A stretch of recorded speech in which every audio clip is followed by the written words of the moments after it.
स्थानीय तह निर्वाचनको परिणाम करिब अन्तिम चरणमा पुग्दै गर्दा आजबाट नवनिर्वाचित जनप्रतिनिधिले जनताका पक्षमा काम गर्ने बाचासहित कार्यभार सम्हाल्न थालेका छन्। कान्तिपुर समाचारमा आज जनप्रतिनिधि चुन्न घर आएका युवाहरू मत हालेपछि कामको खोजीमा फेरि भारत फर्किन बाध्य भएको विशेष रिपोर्ट हामीसँग हुनेछ।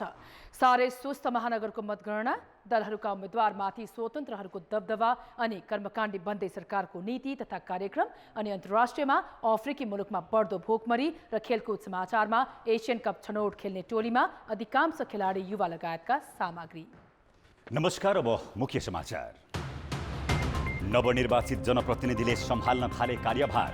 शिक्षा, स्वास्थ्य, कृषि र रोजगारीलाई प्राथमिकता दिने प्रतिबद्धता। मतगणनामा ढिलाइ हुँदा करिब 90 पालिका जनप्रतिनिधि विहीन। अधिकांश पालिकाको मत परिणाम सार्वजनिक। कांग्रेस 296, एमाले 183 र माओवादी केन्द्र 113 स्थानमा विजयी। महानगरको मतगणना भने पट्यार लाग्दो। 8 वर्ष अघिको बलात्कारको घटनाले सडकदेखि संसदसम्म तरङ्ग। छानबिन गरी दोषीलाई कारबाही गर्न सभामुखको सरकारलाई निर्देशन। प्रहरीले थाल्यो अनुसन्धान। सामाजिक र आर्थिक रूपान्तरणको योजनासहित सरकारको नीति तथा कार्यक्रम तयार।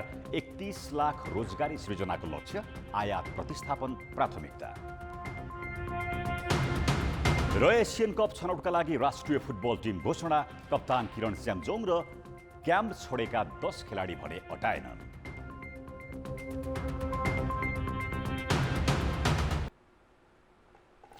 नवनिर्वाचित जनप्रतिनिधिले आजबाट कार्यभार सम्हालेका छन्। 2074 सालको निर्वाचनबाट चुनिएका जनप्रतिनिधिको कार्यकाल हिजोबाट समाप्त भएको छ। मतगणना नसकिएका स्थानमा भने केही दिन जनप्रतिनिधिको पद रिक्त रहनेछ।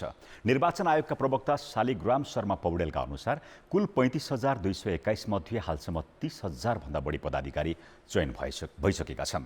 स्थानीय तह निर्वाचनको नतिजा सार्वजनिक भएसँगै निर्वाचित जनप्रतिनिधिहरूले पद तथा गोपनीयताको शपथ लिएका हुन्। पाल्पा, गोर्खा, रसुवा, सल्यान, तेह्रथुम, ओखलढुङ्गा, झापा, इलाम, सिन्धुपाल्चोक, रुकुम, प्युठान, रौतहट, कपिलवस्तु, चितवन लगायतका विभिन्न जिल्लामा नतिजा आएसँगै जनप्रतिनिधिले कार्यक्षेत्रमा लाग्ने र निर्वाचनका बेला सार्वजनिक घोषणापत्र अनुरूप नै काम गर्ने प्रतिबद्धता उल्लेख गरेका छन्। नवनिर्वाचित जनप्रतिनिधिहरूले शिक्षा, स्वास्थ्य, पर्यटन र कृषिको क्षेत्रलाई प्राथमिकतामा राख्ने बताएका छन्।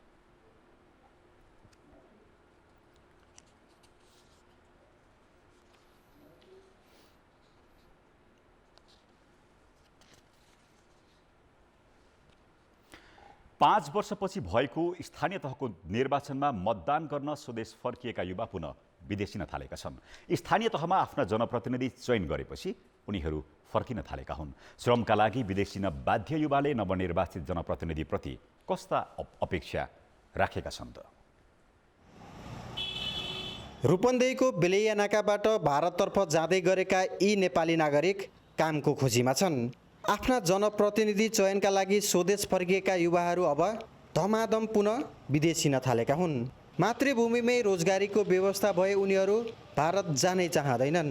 तर स्थानीय सरकारले विदेशिने श्रमिकलाई रोक्न खासै पहल गरेको छैन। आफ्नो मातृभूमिमा राम्रो होस् भन्ने त सबैले हुन्छ नि। अब के गर्ने, परिस्थिति यस्तै छ यहाँ त, होइन? कोही विकास छैन, केही छैन। दुःख नगरी खानु पाउँदैन। सरकारले चाहिँ के चाहिँ गरेर दिन्छ र हामीलाई? निर्वाचनमा सहभागी हुन भारतबाट स्वदेश फर्किएका नागरिक पुनः त्यसतर्फ जान थालेका हुन्। पश्चिम नेपालका बेलैया, कृष्णनगर, जमुनाहा, गौरीफन्टा र गड्डाचौकी नाका भएर दैनिक 5,000 बढी नागरिक भारत पलायन भइरहेका छन्। उनीहरूले नवनिर्वाचित जनप्रतिनिधिलाई जनअपेक्षा अनुसार काम गर्न सुझाएका छन्। गाउँको बाटोघाटो, पानी सबै व्यवस्था राम्रो होस्। बाटो ठिकठाक हो, अरू के चाहिन्छ? राम्रो नागरिकलाई पानी चाहियो, बिजुली चाहियो। स्थानीय तह निर्वाचनमा सहभागी हुन जोस, उत्साह र उमङ्गका साथ देश विदेशबाट नेपालीहरू आए। त्यसै अनुरूप नवनिर्वाचित जनप्रतिनिधि पनि आफ्नो कार्यकालको अवधिमा अपेक्षाकृत काम गर्नुपर्ने दायित्व छ। त्यसैले पनि विदेशी नै यस्तो श्रमलाई रोक्न घरेलु तथा साना उद्योग र व्यापार व्यवसायलाई सहजीकृत गर्न आवश्यक देखिन्छ। कान्तिपुर समाचारका लागि जिल्ला सहकर्मीहरूका साथ भुवन पाण्डे, भैरहवा, रूपन्देही। स्थानीय तह निर्वाचनको मतगणनाको परिणाम सार्वजनिक हुने क्रम जारी छ। अहिलेसम्म 668वटा पालिकाको अन्तिम परिणाम सार्वजनिक भइसकेको छ। तीमध्ये नेपाली कांग्रेस 298 स्थानमा विजय हुँदा नेकपा एमाले 185 स्थानमा जितेको छ। यस्तै माओवादी केन्द्र 115 स्थानमा विजयी भएको छ। जनता समाजवादी पार्टीले 20, नेकपा एकीकृत समाजवादीले 15 र लोकतान्त्रिक समाजवादी पार्टीले 9 पालिकामा जित हासिल गरेका छन्। राप्रपा, जनमत पार्टी, राष्ट्रिय जनमोर्चा र नेमकिपा सहित अन्य साना दल तथा स्वतन्त्र गरी 26 जना उम्मेद्वार निर्वाचित भएका छन्। जारी मतगणनामा नेपाली कांग्रेस 24 पालिकामा अगाडि छ भने एमाले 18 पालिकामा अग्रता लिएको छ। त्यसैगरी माओवादी केन्द्र 9, जनता समाजवादी पार्टी 13 र नेकपा एकीकृत समाजवादीले 4 तथा लोसपाले 7 पालिकामा अग्रता लिएका छन्।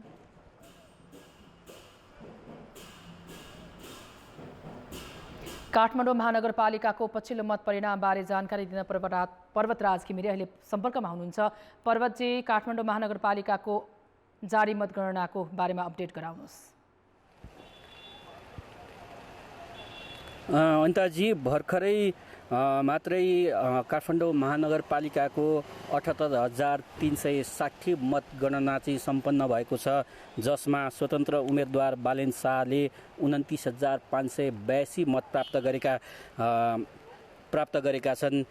त्यसै गरी केशव स्थापितले 15,921 मत प्राप्त गरेका छन् भने सिर्जना सिंहले 15,010 मत प्राप्त गरेका छन्।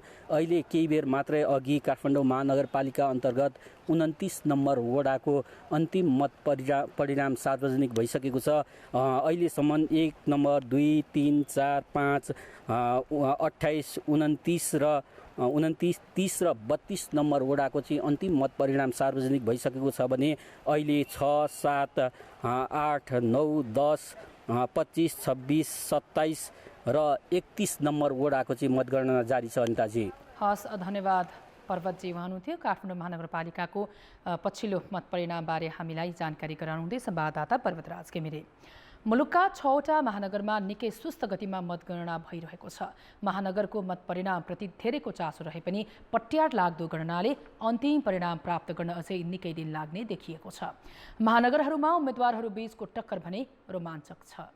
काठमाडौँ महानगरपालिकामा मतगणनामा जारी रहँदा स्वतन्त्र उम्मेद्वार बालेन्द्र शाहले अग्रता बढाउँदै लगेका छन्। शाहले 29,582 मत पाउँदा नेकपा एमालेका केशव स्थापितले 15,921 र नेपाली कांग्रेसका सिर्जना सिंहले 15,010 मत प्राप्त गरेका छन्। उता भरतपुर महानगरपालिकामा नेकपा माओवादी केन्द्रकी उम्मेद्वार रेणु दाहालले मतान्तर बढाउँदै लगेकी छन्। दाहालले 23,154 मत प्राप्त गर्दा नेकपा एमालेका विजय सुवेदीले 19,722 मत ल्याएका छन्। मोरङको विराटनगर महानगरपालिकामा पनि मतगणना जारी छ। विराटनगरमा गठबन्धनका तर्फबाट नेपाली कांग्रेसका नागेश कोइरालाले 27,264 र नेकपा एमालेका तर्फबाट सागर कुमार थापाले 20,079 मत पाएका छन्। ललितपुर महानगरमा गठबन्धनका तर्फबाट नेपाली कांग्रेसका चिरीबाबु महर्जनले 22,820 मतसहित अग्रता कायम राखेका छन्। नेकपा एमालेका हरिकृष्ण व्यञ्जनकारले 13,124 मतसहित उनलाई पछ्याइरहेका छन्। पोखरा महानगरमा गठबन्धनका तर्फबाट नेकपा एकीकृत समाजवादीका धनराज आचार्यले 28,563 मतसहित अग्रता लिएका छन्। उनलाई नेकपा एमालेका कृष्ण थापाले 25,357 मतले पछ्याइरहेका छन्। वीरगञ्ज महानगरपालिकाको मतगणना पनि जारी छ। वीरगञ्जमा गठबन्धनका तर्फबाट जनता समाजवादी पार्टीका राजेश मान सिंहले 24,316 र नेकपा एमालेका तर्फबाट विजय सरावगीले 12,489 मत ल्याएका छन्। 2074 को निर्वाचनमा काठमाडौँ र पोखरा एमाले, ललितपुर र विराटनगर कांग्रेसले तथा भरतपुर माओवादी केन्द्रले र वीरगञ्ज जसपाले जितेका थिए।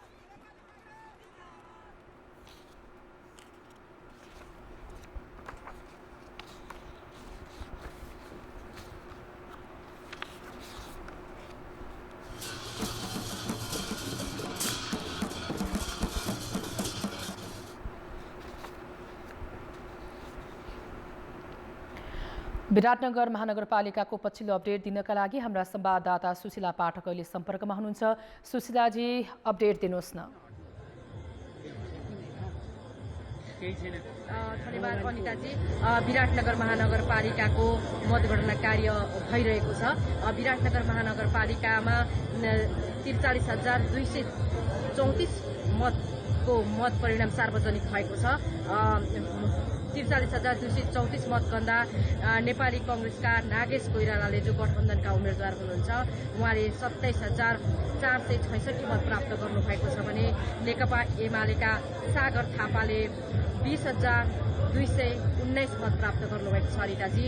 यसै गरी प्रहलाद शाह राप्रपाका उम्मेद्वार हुनुहुन्छ मेयरका, उहाँले 4,958 मत प्राप्त गर्नुभएको छ भने स्वतन्त्र उम्मेद्वार उमेश कुमार यादवले 8,244 मत प्राप्त गर्नुभएको छ अनिताजी। यसै गरी उपमेयरतर्फ नेकपा एमालेकी शिल्पा निरला कार्कीले 23,802 मत प्राप्त गर्नुभएको छ भने गठबन्धनका उम्मेद्वार अमरेन्द्र यादवले जो छाता चिन्हबाट उठ्नुभएको छ उहाँले 13,383 मत प्राप्त गर्नुभएको छ भने हलोबाट उठ्नुभएको छ राप्रपा कि उपमेयर बिन्दा कुमारी लुटेल आचार्य, उहाँले 6,064 मत प्राप्त गर्नुभएको छ भने स्वतन्त्र उम्मेद्वार नमिता नेउपानेले 4,848 मत प्राप्त गर्नुभएको छ अनिताजी।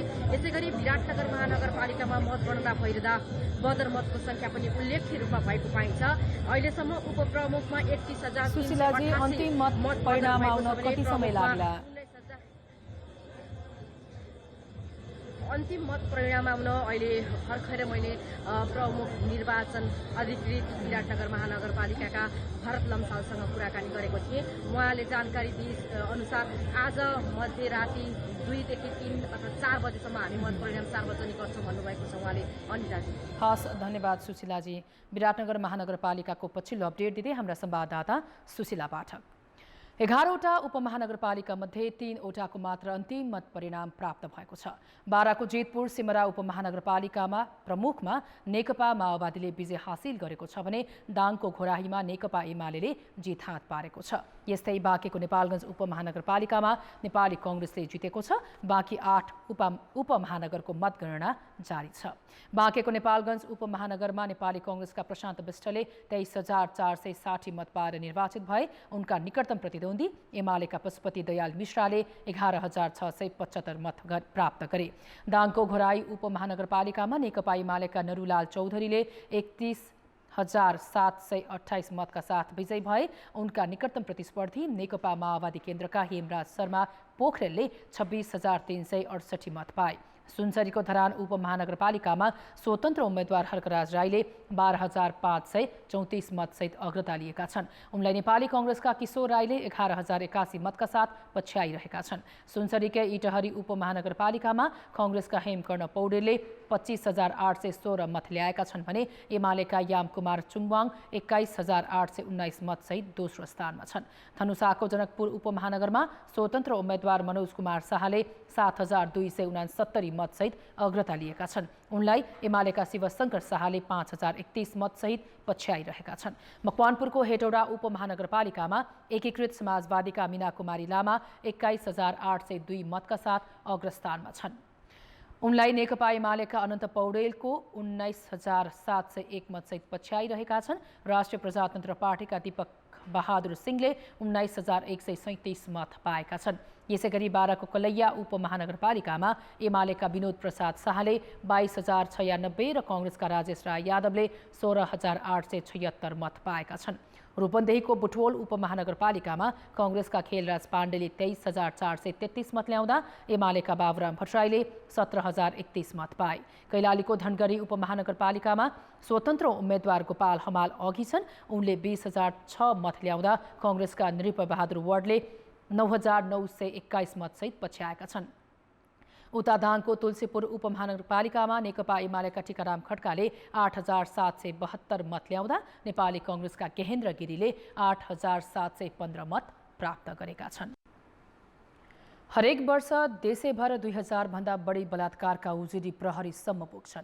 तर कतिपय घटना यस्ता देखिएका छन् जसलाई पीडितले वर्षौंसम्म पनि लुकाएका कारण उनीहरू आफै न्यायबाट वञ्चित हुनु परेको छ।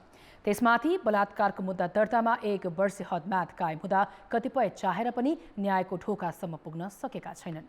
यसै साता एक किशोरीले करिब 8 वर्ष अघि सुन्दरी प्रतियोगितामा भाग लिँदा आफूमाथि बलात्कार भएको भन्दै श्रृङ्खलाबद्ध विवरण सामाजिक सञ्जालमा सार्वजनिक गरेपछि यौन हिंसाको उजुरीमा हदम्याद हटाउन र पीडितलाई न्याय दिनुपर्ने माग चर्को गरी उठेको छ। कस्तो नियम हो कि नेपालको 1 वर्षभित्र रिपोर्ट गरेन भने फाइल लिँदैन नि कोर्टले। बुधबारदेखि सामाजिक सञ्जालमा सार्वजनिक भएको यो भिडियोले बलात्कारका घटनाका पीडितहरू कसरी पिल्सिएर बस्दा रहेछन् भन्ने देखाउँछ। ती युवतीले 8 वर्ष अघि सुन्दरी प्रतियोगितामा सहभागी हुँदा आफूमाथि कसरी यौन दुर्व्यवहार भयो भन्ने विवरण श्रृङ्खलाबद्ध रूपमा सार्वजनिक गरेकी छन्। त्यही आधारमा घटनाको छानबिन र पीडितलाई न्याय दिन माग गर्दै प्रदर्शन सुरु भएको छ। तर 8 वर्ष अघि भएको घटनाको अब न्यायिक प्रक्रिया सम्भव छ कि छैन, यसमा धेरैको चासो छ। घटना सार्वजनिक गरेकी पीडितले अहिलेसम्म उजुरी त दिएकी छैनन्, तर प्रहरीले अनुसन्धान भने अघि बढाएको छ। अब सोसियल मिडियाहरूमा आइरहेको छ, यी कुराहरूलाई चाहिँ आधार मात्रै मानेर त हामी अगाडि बढ्न सकिँदैन। अब यसलाई चाहिँ पुष्टि हुने खालको, यो त हामीलाई सूचना भयो अपराध भएको थियो भन्ने किसिमको सूचना भयो। यो भित्र चाहिँ के कस्तो किसिमको अपराध भएको थियो, को यसमा संलग्न थिए, त्यसको कुन कानुनको दायरामा ल्याउन सकिन्छ, प्रचलित कानुनमा कुन चाहिँ कानुन आकर्षित हुन्छ भन्ने यी सबै कुराको चाहिँ अनुसन्धान गर्नको लागि चाहिँ हामीले निर्देशन दिएका छौँ। त्यही अनुसार चाहिँ अगाडि बढिरहेको छ। बलात्कारको घटनामा 1 वर्षभित्र कानुनी प्रक्रिया अगाडि बढाउनु पर्ने व्यवस्था छ। अहिलेको घटनामा पीडित किशोरी नाबालिग हुँदा भएकोले उनी 18 वर्ष पुरा भएको 1 वर्षसम्म पनि उजुरीमा जान सक्ने व्यवस्था कानुनमा छ। तर पीडकलाई कारबाहीको दायरामा ल्याउने बाटो रोकिएको छैन। बलात्कारमा हदम्याद लागे पनि यौन शोषण, परिवारको सहमति बिना घर बाहिर लगेको र मानव बेचबिखनको कस्तुरमा मुद्दा चल्न सक्ने बाटो खुला नै छ। त्यसका लागि पनि पीडितको सहयोग भने चाहिन्छ। त्यो केस चाहिँ मानव बेचबिखनको विषय बन्न सक्छ, यौन शोषण बन्धक बनाएर गरिएको विषय हुन सक्छ, या प्यारेन्ट्सको उसको अभिभावकको मन्जुरी बिना नाबालकलाई एक ठाउँबाट अर्को ठाउँमा लगेको विषय हुनसक्छ। किनभने उहाँले भनेको कुरा चाहिँ उहाँ टिन एजमा हुँदा 16 वर्षको हुँदा घटना भएको भन्ने कुराहरू पनि छ भने त्यो कानुन पनि एप्लाई हुनसक्छ होइन। मैले खालि यो घटनाक्रम कसरी आउँछ त्यसको आधारमा र निवेदकले या उजुरकर्ताले के भन्नुहुन्छ त्यसको आधारमा चाहिँ कुन कानुन एप्लाई हुन्छ भनेर भन्न सकिन्छ। अहिले हामीले एउटा मिडियामा आएको आधारमा मात्रै यो कानुन एप्लाई हुन्छ, यो कानुन एप्लाई हुँदैन, यसमा यो हदम्याद लाग्छ भनेर चाहिँ भन्दा अलि हतार हुन्छ जस्तो लाग्छ। बलात्कार जस्तो जघन्य अपराधमा पनि हदम्यादको तगारो, त्यसैले यो विषयमा संसदमा समेत आवाज उठेको छ। सभामुखले बलात्कार सम्बन्धी कानुनमा देखिएको अवरोध हटाउन सरकारलाई रुलिङ नै गरेका छन्। संसदबाट बनाएको बलात्कार सम्बन्धी कानुन हाम्रो फौजदारी संहिताको खास गरिकन हदम्याद सम्बन्धी विषयका सन्दर्भमा पुनर्विचार गर्न पनि सरकारलाई निर्देशन दिनका लागि सम्माननीय सभामुखलाई हार्दिक अनुरोध गर्न चाहन्छु। यौन हिंसा सम्बन्धी विषयमा मेरो गम्भीर ध्यानाकर्षण भएको छ। सो सम्बन्धमा शीघ्र छानबिन गरी सत्य तथ्य पहिचान गर्न र दोषीलाई कानुनी दायरामा शीघ्र ल्याउन नेपाल सरकारलाई निर्देश गर्दछु। बलात्कारको घटना लुकाएर राख्नु आफैमा अपराधीलाई संरक्षण जस्तै हो, तर सामाजिक मनोविज्ञानका कारण महिलाहरूले घटना सार्वजनिक नगर्ने प्रवृत्ति पनि छ। त्यसैले पीडितलाई न्याय दिन कडा कानुन र त्यसको कार्यान्वयनमा कहीँ कतै सम्झौता गर्न हुँदैन। कान्तिपुर समाचारका लागि क्यामेरामा सञ्जय लुइटेल र राजेन्द्र महर्जनका साथमा सिर्जना वास्तोला र रमेश धमला, काठमाडौँ। अब जनमतको अन्तिम परिणाम। जनमतमा हिजो हाम्रो प्रश्न थियो, निर्वाचित जनप्रतिनिधिका मुख्य प्राथमिकता के हुनुपर्छ? ए, स्थानीय मुद्दामा केन्द्रित, बी, स्रोत परिचालन र सी, सुशासन र पारदर्शिता। जनमतको अन्तिम परिणाम यस्तो छ, ए स्थानीय मुद्दामा केन्द्रितमा 33%, बी स्रोत परिचालनमा 18% र सी सुशासन र पारदर्शितामा 49% मत प्राप्त भएको छ। अब आजको प्रश्न। जनमत। यौन हिंसाका पीडितले सजिलैसँग न्याय पाउने व्यवस्था गर्न के गर्नु पर्ला? ए, कानुन कार्यान्वयनमा कडाई, बी, हदम्याद अन्त्य र सी, न्यायिक प्रक्रियामा सुधार। जनमतको अन्तिम परिणाम भोलि बेलुकी 8 बजेको कान्तिपुर समाचारमा प्रसारण गर्नेछौँ। कृपया NEWS news space A, B वा C टाइप गरी 34001 मा SMS गरी आफ्नो मत व्यक्त गर्नुहोला।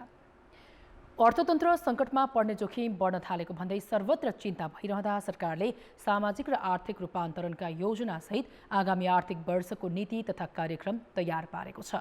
जेठ 10 गते सदनमा पेश हुने नीति तथा कार्यक्रममा 31 लाख रोजगारी सृजना, आयात प्रतिस्थापन जस्ता विषय प्राथमिकतामा छन्। वर्षेनी महत्वाकांक्षी लक्ष्य घोषणा गर्ने तर कार्यान्वयन नगर्ने प्रवृत्तिले 2048 साल यता घोषणा गरिएका नीति तथा कार्यक्रम हरेक वर्ष अलपत्र छन्। सरकारले आर्थिक वर्ष 2079-80 का लागि तयार पारेको नीति तथा कार्यक्रममा रोजगारी सिर्जनालाई मुख्य विषय बनाइएको छ। कोरोना महामारी सुरु हुनु अघि नै 15 लाख बेरोजगार थिए। महामारीपछि थप 16 लाख बेरोजगारको संख्या थपिएको आँकडा सरकारसँग छ। तर 31 लाख व्यक्तिलाई प्रत्यक्ष रोजगार र स्वरोजगारी सिर्जना भने त्यति सजिलो छैन। 16-17 लाख चाहिँ हाम्रो कोभिडको कारणले र विदेशबाट रोजगारी गुमाएर आएका मान्छेहरू थपिँदाखेरि झन्डै 31 लाख मान्छे जतिको बेरोजगारको चाप चाहिँ जो रोजगारीको लागि बजारमा बाहिर हिँडेका छन् ती मान्छेहरू रहे। त्यसलाई गत वर्ष पनि त्यति राम्रोसँग व्यवस्थापन गर्न सकिएन, केही प्रतिशत चाहिँ व्यवस्थापन हुँदै आएको छ। आर्थिक वर्ष 2077-78 विश्व नै कोरोनाले थलिएका बेला सरकारले 5 लाख व्यक्तिलाई रोजगारी सिर्जना गर्न 50 अर्ब बजेट छुट्याएको थियो। तर ती अधिकांश कार्यक्रम कागजमा सीमित भए। सरकारले यसपालि प्राथमिकतामा राखेको अर्को क्षेत्र हो मौलिक हक कार्यान्वयन, सामाजिक सुरक्षा र संरक्षण। सामाजिक रूपान्तरणलाई कुल बजेटको 14% छुट्याउने सरकारको तयारी छ। हामीसँग अहिले झन्डै 87-88 वटा भन्दा बढी सामाजिक सुरक्षाका स्किमहरू छन्। यसमा चाहिँ ठुलो मात्रामा हाम्रो बजेट चाहिँ विनियोजन भएको छ, झन्डै 13.5% जति छ। आयात घटाउने र निर्यात बढाउने विषय पनि नीति तथा कार्यक्रमको प्राथमिकतामा छ। अहिले आर्थिक सङ्कटको जोखिम बढ्ने सङ्केतहरू देखिँदै गर्दा रूपान्तरण सहितको कृषि आधुनिकीकरण र उत्पादन बढाउने लक्ष्य छ। एउटा पार्ट उत्पादकता वृद्धि गर्ने, अर्को भनेको चाहिँ रेगुलेटरी अथवा नियमनकारी निकाय मार्फत हाम्रो केही कृषि वस्तुहरूमा क्वान्टिटेटिभ रेस्ट्रिक्सन अथवा परिमाणात्मक बन्देजको विषयहरू हाम्रो तर्फबाट प्रस्ताव भएको छ भने केही अलिकति कम आवश्यक कृषि उपजहरूको चाहिँ आयातमा नै रोक लगाउने किसिमको नीति अख्तियार गर्नको लागि चाहिँ हाम्रो मन्त्रालयबाट आगामी वर्षको नीति तथा कार्यक्रममा प्रस्ताव भएको छ। एक दशक अघिकै आयात प्रतिस्थापन गर्ने नीति सफल हुन सकेको छैन। चालु खर्च कम्तीमा 20% कटौती गरी विकास खर्चलाई जोड दिने सरकारी सोच छ। तर 2048 साल यता सरकारले घोषणा गरेका अधिकांश कार्यक्रम कागजी दस्तावेजमा सीमित हुँदा सरकारी लक्ष्य हासिल गर्न यसपालि झन सकस पर्ने देखिन्छ। कान्तिपुर समाचारका लागि क्यामेरामा गोविन्द खत्रीका साथ सुमन पन्थ र बाबुराम तिमिलसिना, काठमाडौँ। अब जनताको आवाज आज हामीले 7 प्रदेशमा सोधेका छौँ। सरकारको नीति तथा कार्यक्रमको प्राथमिकता के हुनुपर्छ?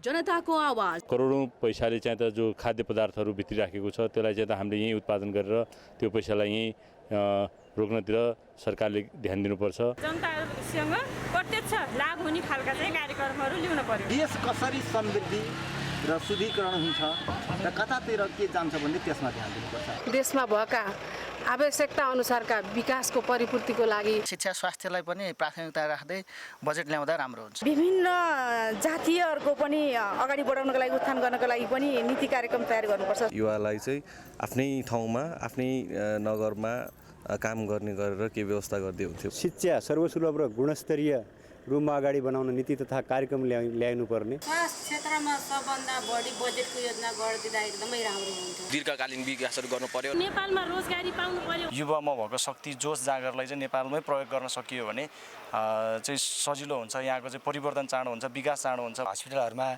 पर्याप्त रूपमा औषधिहरू पाएको छैन, पर्याप्त रूपमा एक्सरे सुविधाहरू छैनन्, त्यसमा बढाउनुपर्छ। पहिलो प्राथमिकता म आफू पनि एउटा किसान भएको नाताले कृषिमा नै दिनुपर्छ भन्ने मेरो मान्यता हो। स्वदेशी उत्पादनलाई ध्यानमा राख्नु। शिक्षा स्वास्थ्यको लागि एकदम व्यापक चाहिँ बजेट ध्यान दिएर विनियोजन गर्नुपर्छ। छुवाछुत मुक्त राष्ट्र घोषणा गरेको छ, त्यसलाई कार्यान्वयन गर्नु पर्यो।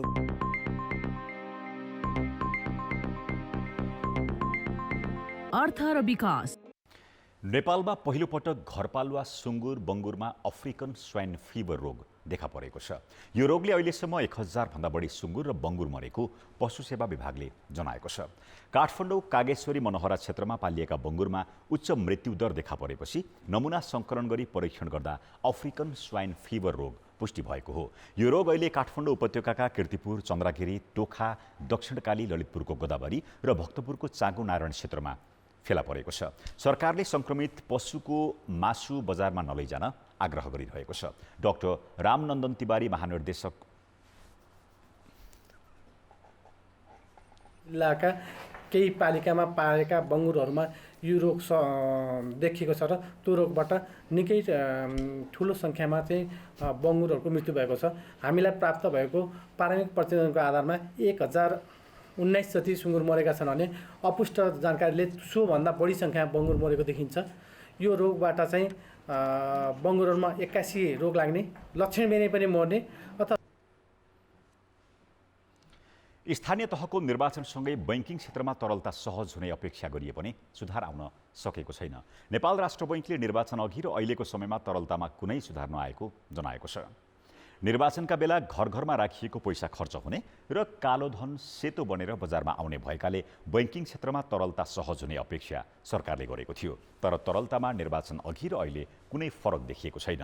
नेपाल राष्ट्र बैंकका अनुसार स्थानीय तहको चुनाव हुनु अघि वैशाख 28 मा बैंक तथा वित्तीय संस्थासँग 8 अर्ब बराबरको तरलता रहेको थियो, जुन अहिले पनि 8 अर्ब नै छ। अहिले बैंकहरूले राष्ट्र बैंकसँग 202 अर्बको स्थायी तरलता सुविधा अर्थात् सापटे लिएर चलाइरहेका छन्। त्यसबाहेक राष्ट्र बैंकले पुनर्कर्जाको रूपमा बैंकहरूलाई 1 खर्ब 16 अर्ब रकम उपलब्ध गराएको छ। अर्थात् बैंकहरूले अहिले राष्ट्र बैंकबाट 3 खर्ब रुपियाँभन्दा बढी रकम लिएर चलाइरहेका छन्। खेलकुद समाचार। कान्तिपुर खेलकुद समाचारमा स्वागत छ। नियमित कप्तान किरण चेम्जोङलाई बाहिर राख्दै प्रशिक्षक अब्दुल्लाह अल्मुताइरीले एसियन कप छनौटको तेस्रो चरणका लागि राष्ट्रिय फुटबल टिम घोषणा गरेका छन्। बन्द प्रशिक्षण छोडेका 10 खेलाडी पनि टिममा अटाएनन्। अल्मुताइरीले आज 23 खेलाडीको नाम सार्वजनिक गरे। टोलीमा नेपालका नियमित गोलरक्षक तथा कप्तान किरण समेटिएनन्। किरण किन टिममा छैनन् भन्नेबारे अखिल नेपाल फुटबल सङ्घ एन्फाले स्पष्ट धारणा बताएको छैन। खेलाडीले बन्द प्रशिक्षण छाड्दा कप्तान किरणले सामाजिक सञ्जालमा स्ट्याटस लेख्दै समर्थन जनाएका थिए। प्रशिक्षकको व्यवहार चित्त नबुझेर क्याम्प छोड्न बाध्य भएका 10 खेलाडीलाई पनि अल्मुताइरीले मौका दिएनन्। किरण हाल मालदिप्स स्थित माजिया स्पोर्ट्सबाट व्यावसायिक लिग खेलिरहेका छन्। एन्फा अधिकारीहरूले उनी नभए पनि टिम चल्ने बताएकोले बाहिर राखिएको प्रतिक्रिया दिए। आज सार्वजनिक टिमको कप्तान भने तोकिएको छैन। राष्ट्रिय टिममा आयुष घलान, दर्शन गुरुङ, जर्ज प्रिन्स कार्की, मनिष डाँगी तथा नवयुग श्रेष्ठ फरवार्ड रहनेछन्। मिडफिल्डरमा आकाश बुढामगर, एरिक विष्ट, निरकुमार राई, पूजन उपरकोटी, रोशन राणा मगर, सन्तोष तामाङ, शेसेहाङ आङदेम्बे, सुनिल बल र सुरजज्यू ठकुरी रहेका छन्। र डिफेन्डर विकास कवास, विकास तामाङ, गौतम श्रेष्ठ, राजन गुरुङ, शिव गुरुङ तथा सुमन अर्याल छन् भने गोलरक्षकमा दीप कार्की, विशाल सुनार तथा टिकेन्द्र सिंहलाई मौका दिएको छ। नेपाल एसिया कप छनौटको तेस्रो चरणमा कुवेत, इन्डोनेसिया र जोर्डन जस्तो बलियो देश रहेको समूहमा छ।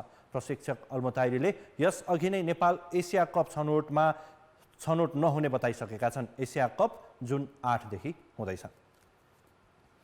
खेलाडी र प्रशिक्षक विवाद समाधानका लागि गठित छानबिन समितिले मुख्य प्रशिक्षक अब्दुल्लाह अल्मुताइरीको विकल्प खोज्न सुझाव दिएको छ। प्रशिक्षक अल्मुताइरीले आफ्नो क्षेत्राधिकारभन्दा बाहिर गएर चेन अफ कमान्डको पालना नगरेको छानबिन समितिको निष्कर्ष छ। एन्फाले विवाद चर्कदै गएपछि नेपाली सेनाका पूर्वरथी भिक्टर राणाको संयोजकत्वमा राष्ट्रिय तथा अन्तर्राष्ट्रिय खेलाडी सङ्घका उपाध्यक्ष दीपक थापा र पूर्व अन्तर्राष्ट्रिय खेलाडी विदुर विष्ट सम्मिलित 3 सदस्यीय छानबिन समिति गठन गरेको थियो। समितिले 2 दिन अघि एन्फालाई प्रतिवेदन बुझाएको हो। अल्मुताइरीको व्यवहार हेर्दा भविष्यमा पनि यस्ता घटना दोहोरिने सम्भावना रहेको भन्दै एसिया कप छनौटपछि उनलाई पदमुक्त गर्नुपर्ने प्रतिवेदनमा उल्लेख छ। अल्मुताइरी कतार फुटबल सङ्घको आर्थिक सहयोगमा नेपाल आएका हुन्। यस्तै होटल छाडेर नजानु भन्दै बाहिरिनु खेलाडीको गल्ती भएको प्रतिवेदनले औँल्याएको छ। तर खेलाडी भागेको भन्ने आरोपमा भने कुनै सत्यता नरहेको प्रतिवेदनले बताएको छ। राष्ट्रिय टिमका 10 सिनियर खेलाडीले अल्मुताइरीको व्यवहारप्रति असन्तुष्टि जनाउँदै एसिया कप छनौटको बन्द प्रशिक्षण छोडेका थिए। अखिल नेपाल फुटबल सङ्घ इन्फाका वरिष्ठ उपाध्यक्ष पङ्कज नेम्वाङले आगामी कार्यकालका लागि अध्यक्ष पदमा उम्मेदवारी दिएका छन्। आज एक कार्यक्रमसहित नेम्वाङले प्रमुख र वीरबहादुर खड्काले उपाध्यक्षमा उम्मेदवारी दिने घोषणा गरेका थिए। नेपाली फुटबलको आधुनिकीकरण र व्यावसायिकता हाम्रो प्रतिबद्धता नाराका साथ यो प्यानलले उम्मेदवारी घोषणा गरेको हो। लगत्तै नेमुवाङले साब्दोबाटो स्थित एन्फा मुख्यालय पुगेर उम्मेदवारी दर्ता गराए। आदरणीय दाइहरूको आशीर्वाद लिएर युवा साथीहरूको जोसका साथ म मेरो उम्मेदवारी प्रस्तुत गर्दछु। 50 भन्दा बढी क्लबका प्रतिनिधि सहभागी कार्यक्रममा आफ्ना एजेन्डा प्रस्तुत गर्न छोडेर अधिकांश समय पङ्कज र उनका सदस्यहरूले अहिलेको नेतृत्वको आलोचनामै समय खर्चिएका थिए।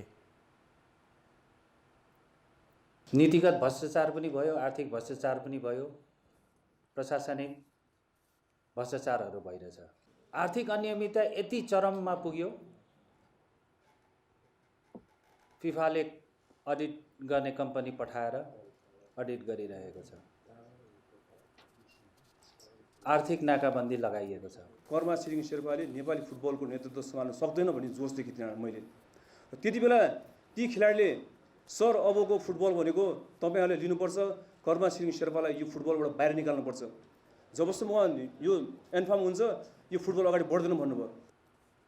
एन्फाको 17औं साधारण सभा तथा निर्वाचन आगामी असार 6 गते हुनेछ। निर्वाचनमा हालका अध्यक्ष कर्मा छिरिङ शेर्पाले समेत उम्मेदवारी दिने बताएका छन्।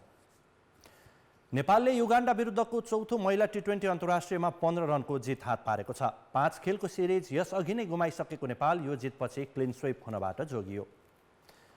चिसो आउटफिल्डका कारण ढिलो सुरु भएको खेल 20बाट 18 ओभरमा झारिएको थियो। किर्तिपुर स्थित टियु मैदानमा टस जितेर पहिले ब्याटिङमा आएको नेपालले 17.5 ओभरमा सबै विकेट गुमाएर 97 रनको योगफल बनायो। ज्योति पाण्डेले 17, बिन्दु रावल 16 तथा सीता राणा मगरले 11 रन बनाउँदा अन्य खेलाडी दोहोरो रन बनाउन नपाई पेभिलियन फर्किए। कोन्सी अवेकोले 3 र सारा अकेटिङले 2-2 विकेट लिए। जवाफमा युगान्डाले 18 ओभरमा 8 विकेट गुमाएर 82 रन मात्र बनाउन सक्यो। जेतेन एम्बा बाजीले बनाएको 21 रन सर्वाधिक बन्यो। रिटा न्यानगेन्डो तथा एभलिन इनपिपोले 16 रन थपे। आज राष्ट्रिय टिमबाट डेब्यू गरेकी हिरणमाई रोयले 2 विकेट लिइन्। साथै पहिलो पटक खेलेकी अस्मिना कर्मचार्य, रुबिना छेत्री तथा कविता कुँवरले 1-1 विकेट लिए। नेपालले 4 खेलपछि हारको श्रृङ्खला तोडेको हो। घरेलु मैदानमा कुनै पनि सिरिजमा नेपाली टिमले हात पारेको यो नै पहिलो जित हो। नेपालले अघिल्ला 3 खेलमा हार बेहोरेपछि युगान्डाले 2 खेल अगावै सिरिज जितेको थियो। 5औं तथा अन्तिम खेल भोलि हुनेछ। खेलकुद समाचार अहिलेलाई यति नै। अब मौसम।